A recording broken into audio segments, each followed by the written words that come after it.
warahmatullahi wabarakatuh. Perkenalkan, nama saya Andini Sentia Sukma dengan NIM 2205166004. Kali ini saya akan mempraktikkan keterampilan dasar mengajar dengan materi perkembangan kerajaan Islam di Indonesia.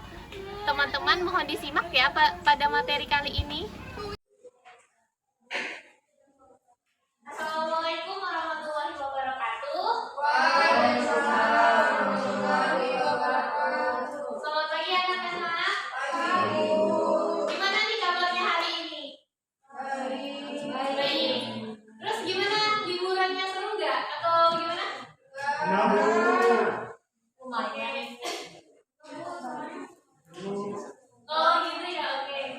Ibu sedang mendengar yang hari ini kita telah kembali ke dalam kelas untuk melanjutkan materi kita yang sebelumnya. Ada yang ingat nggak sih? Sebelumnya kita ada membahas tentang materi apa sih? Materi Ya, sebenarnya kita sebelumnya kita belajar tentang penyebaran agama Islam di Indonesia. Sebelum kita membahas tentang cara penyebaran agama Islam di Indonesia, kalian tahu? Ibu mau nanya lagi nih, kira-kira siapa sih yang tahu bagaimana cara penyebaran Islam di Indonesia? perdagangan ya, Bu. Benar, benar Ibu. Ada lagi?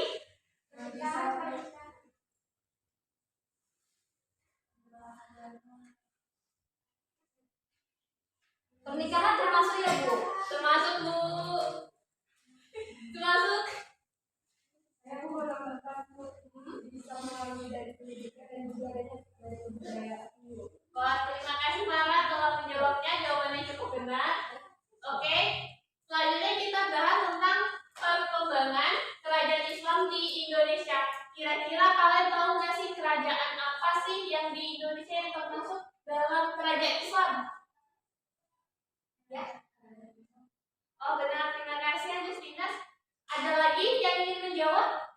Ibu, Ya, silakan. kerajaan Samudra Pasai, Bu. Benar sekali, kerajaan Samudra Pasai.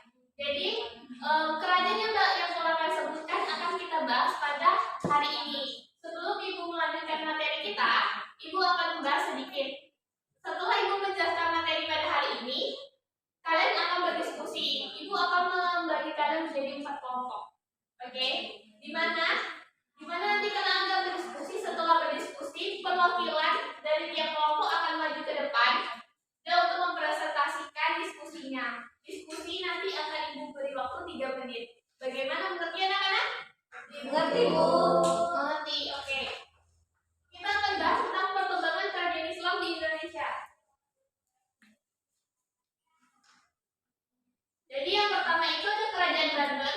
Jadi kerajaan Banten ini didirikan oleh Sultan Maulana Hasanuddin, putra dari Sunan Gunung Jati atau Syekh Syarif Hidayatullah, yang merupakan salah satu anggota dari 9 wali songo yang menyebarkan agama Islam di Jawa Barat.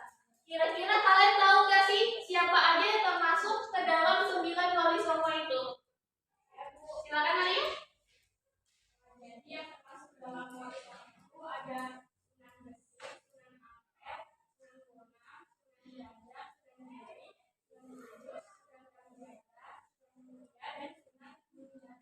Terima kasih Alia, jawabannya cukup tepat. Oke. Nah, jadi kerajaan ini didirikan sekitar awal abad ke-16 di mana lokasinya berada di Banten, di Provinsi Banten, di bagian barat Pulau Jawa. Nah, perkembangannya, jadi perkembangan kerajaan ini yang pertama dia tuh menjadi salah satu pelabuhan utama.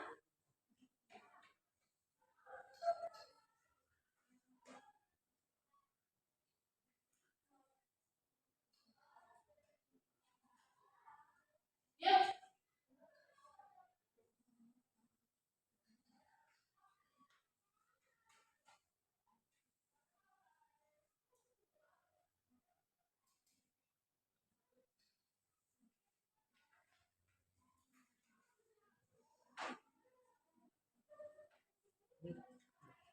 Nah, jadi kerajaan Banten ini menjadi salah satu pelabuhan utama di Indonesia dalam perdagangan rempah-rempah yang cukup menarik bagi para India maupun Eropa. Yang kedua, kerajaan Banten ini juga termasuk dia memiliki peran penting dalam penyebaran Islam di Jawa Barat. Nah, dengan memiliki berbagai tokoh ulama maupun tokoh agama yang berasal dari kerajaan ini. Kemudian, pembangunan masjid-masjid dan pusat pendidikan menjadi salah satu fokus utama mereka untuk mendukung dakwah dan pendidikan agama Islam dari kerajaan Banten ini. Kemudian, ada kerajaan Banten ini juga menjalin hubungan diplomatik kerajaan lain maupun negara, terutama pada kerajaan Kesultanan Malaka dan Kesultanan Ottoman. Yang terakhir, itu dia ada peninggalannya. Yang pertama ada peninggalan Masjid Agung Banten, yang kedua ada makam para sultan, yang ketiga ada Benen Skelwich. Oke. Cukup sekian materi kerajaan Banten ini. Kira-kira ada yang belum paham atau belum mengerti? Silakan bertanya. Sepertinya paham semua ya. Oke, kita akan lanjutkan sesi diskusinya, di mana ini menjadi kelompok 1, kelompok 2, kelompok 3, dan kelompok 4.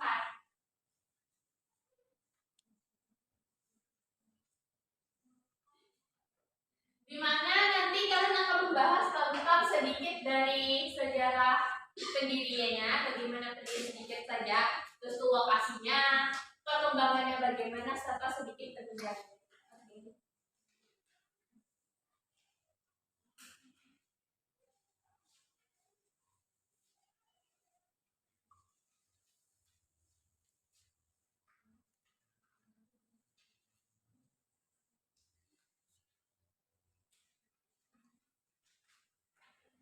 Oke, diskusinya akan Ibu berikan waktu 3 menit, dimulai dari sekarang.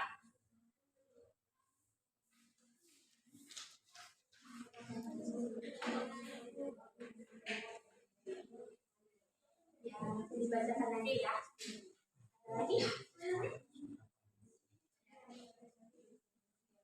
Silakan dilanjutkan ya. Iya.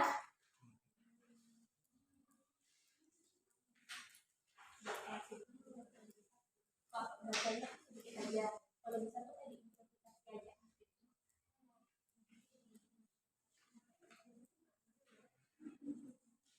Untuk kelompok 2, apakah ada kesulitan?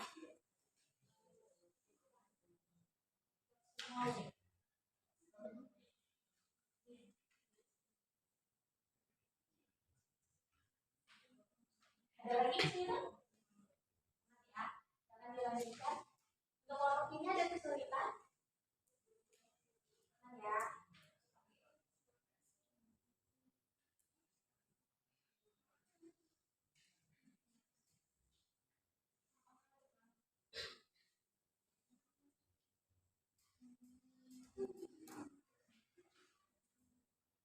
Oke, diskusinya selesai. Silakan kelompok untuk maju ke depan untuk mempresentasikan hasil diskusinya.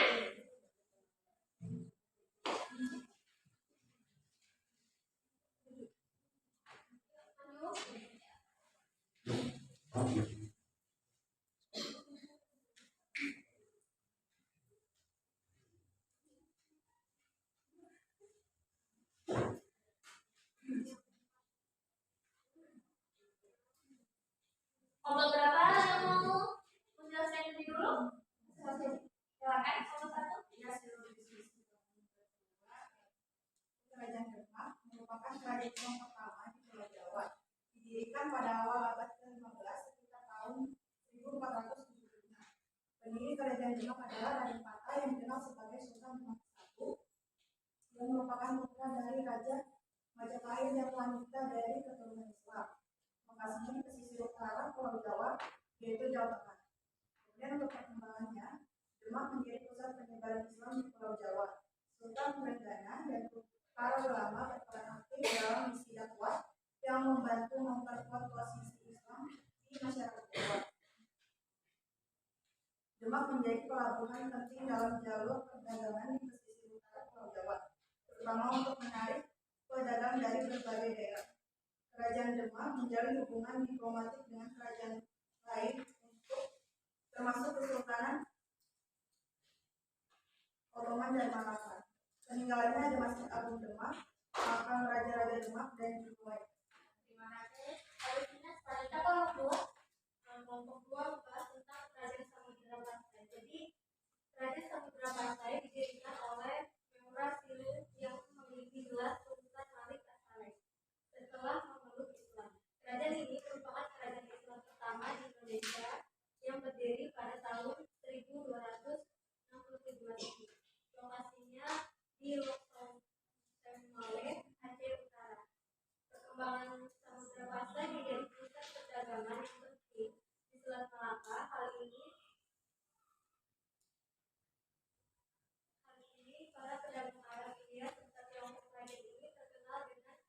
peninggalannya tempat seperti Lada.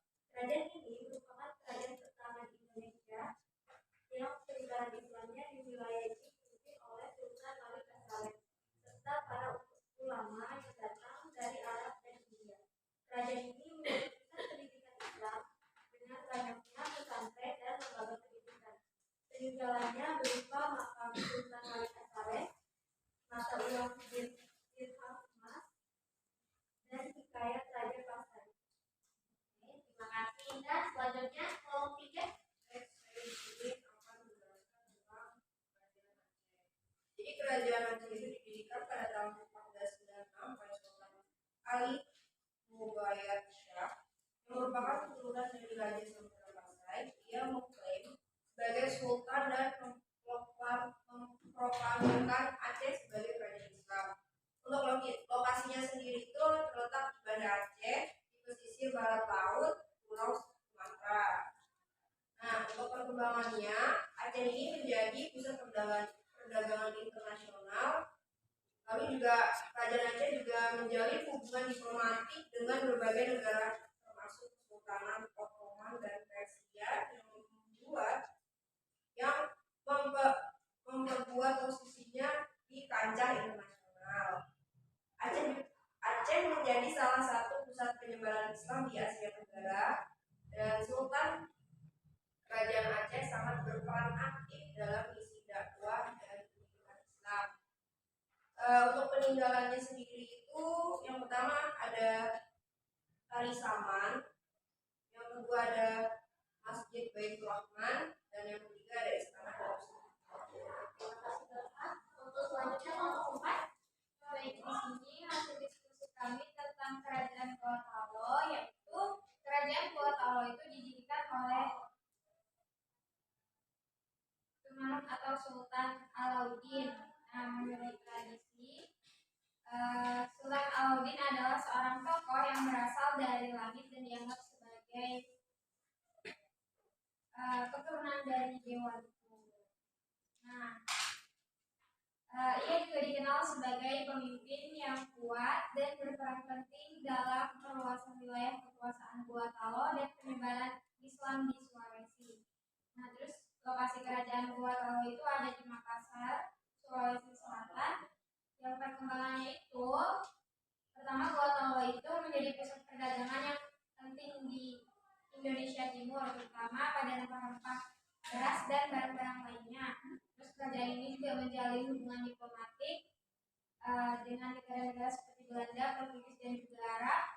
Terus juga Gorontalo jadi pusat pendidikan Islam, yang mana di sana banyak pesantren dan sekolah yang didirikan untuk pendidik generasi muda. Untuk peninggalannya ada Masjid Agung Makassar, terus ada benteng Fort Rotterdam, yang terakhir ada makam para sultan. Oke, terima kasih. Silakan kembali ke pertanyaan.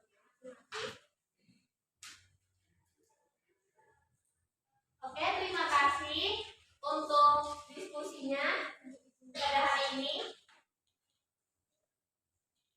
pada hari ini. Nah, kepada teman-teman terima kasih untuk mempresentasikan hasil diskusinya. Oke, untuk ini ada nggak yang mengambil kesimpulan dari pembelajaran hari ini?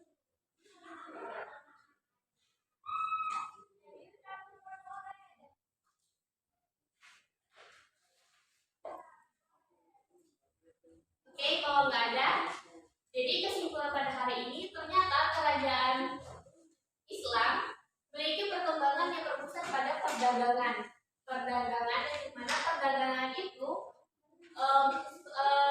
semuanya memiliki pelabuhan utama masing-masing di kerajaan tersebut.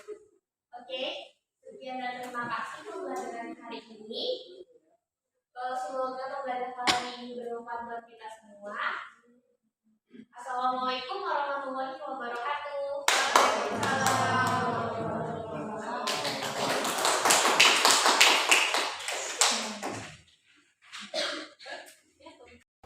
Sekian dari video yang telah ditampilkan. Terima kasih kepada teman-teman yang telah menonton. See you and next time.